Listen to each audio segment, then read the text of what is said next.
Indonesia sebagai negara kepulauan dengan penyebaran pulau dari Sabang sampai Merauke sebanyak 17.000 pulau, sudah menjadi hal pasti bahwasanya Indonesia memiliki kekayaan alam yang begitu banyak, yang dimana masyarakat Indonesia tidak hanya mampu memanfaatkan atau memaksimalkan kekayaan alamnya saja, tapi masyarakat Indonesia memiliki kekayaan budaya yang beragam juga untuk menjaga kelestarian lingkungan atau kelestarian alam Indonesia.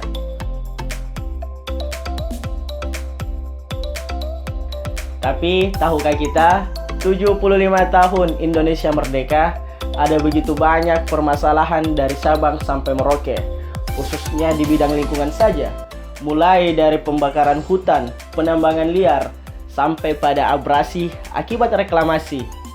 Tapi tahukah kita bahwasanya ada satu permasalahan yang begitu pelik kita hadapi dan sudah 2 dekade terakhir kita diskusikan dan kita buatkan kebijakannya, akan tetapi belum memberikan hasil yang positif dan hasil yang signifikan. Ya, masalah sampah.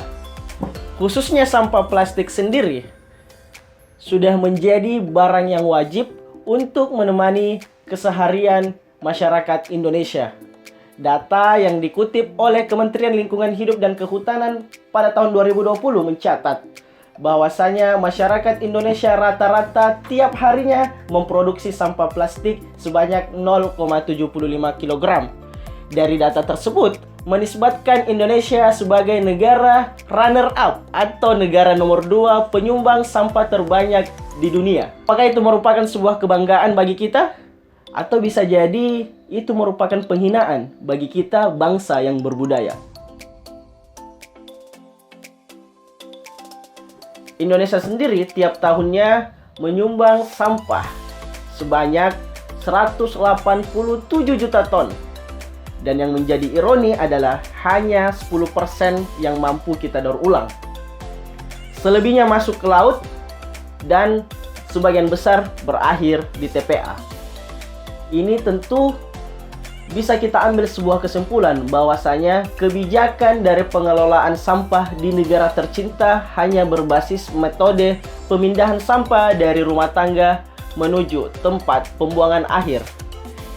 Khususnya di Kota Makassar sendiri, PSBB atau tidak, sampah yang masuk ke TPA berjumlah 900 ton tiap harinya.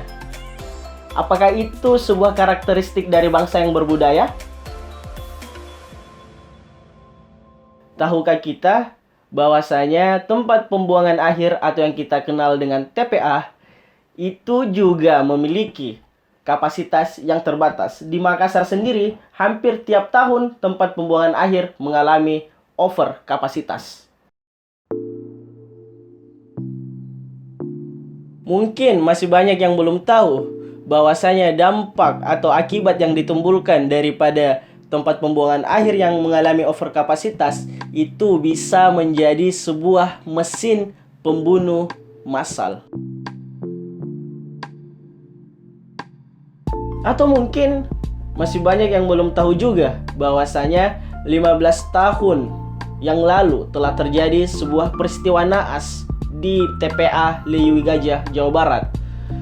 Ledakan akibat gas metana yang mengakibatkan meninggalnya 156 warga, mengubur 2 desa secara langsung, merupakan peristiwa yang harus kita kenang setiap tahunnya. 21 Februari 2005, setelah didahului letusan, jutaan meter kubik sampah longsor menimbun puluhan rumah, mengubur lebih dari 8 hektar kebun dan lahan pertanian, serta menewaskan lebih dari 140 orang. Kementerian Lingkungan Hidup dan Kehutanan pada tahun ini mengusung sebuah tema Hari Peduli Sampah Nasional, Sampah Bahan Baku Ekonomi di masa pandemi. Ini menandakan bahwasanya ada sebuah reformasi kebijakan daripada pengelolaan sampah kita, di mana pemerintah sendiri ingin menekankan bahwasanya harus dilakukan pemilahan sampah atau daur ulang sampah dari rumah tangga. Yang bisa kita terapkan pada tahun ini adalah bagaimana kemudian kita mampu menggunakan plastik dengan tanggung jawab. Saya Saril Akbar, Saya Baruna, saya Indonesia, Save the Ocean by Culture.